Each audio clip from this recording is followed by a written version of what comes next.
match number 2 would see West and Evans stay at the ringside as their leader. An Essex Rescue favourite in Andros J would challenge another Essex Rescue favourite in Callum Cruz. Now, Jay would insult me as he would head towards the ring. Bring it, Andros. You think you're tough? I'm tougher. No, bring the abuse. I absolutely love it. Now, we'd see a test of strength between these two favourites before an arm drag exchange, as well as some side headlock takedowns to try to gain the advantage. Cruz would hit a drop kick on Jay, sending him into the corner, and then he'd look for the worm, that beautiful Callum Cruz worm that he possesses, but Jay would roll to the outside.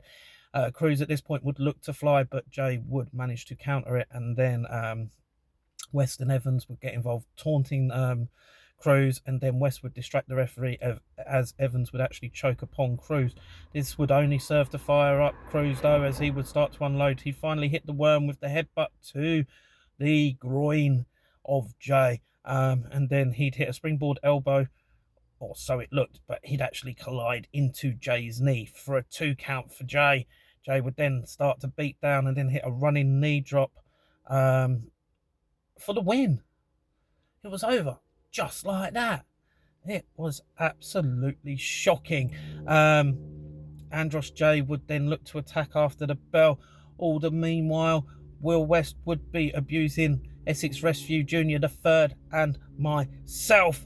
After the match, we would see a main event contract signing between Founder Jackson and Malcolm Collins, with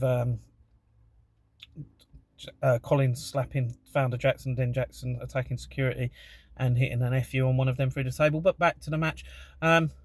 It was a fun little exchange between these two favourites of mine. I had been looking forward to this one. Was surprised by the finish, to be fair. It seemed over before it had even begun. The outside interference didn't benefit Cruz at all. He tried his best. It was 3 against 1 in the end, and it's just, I think the numbers game showed for him. He got to hit the worm with the headbutt. Loved that move. Absolutely loved that move. But yeah, it was it was a good showing by him.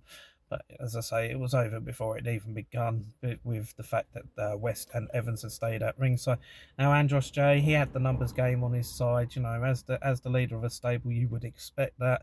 His cronies backing him up, and they guaranteed him the win. But hey, as the bad guy, you got to do what you got to do. Bad times don't live forever, but bad guys do.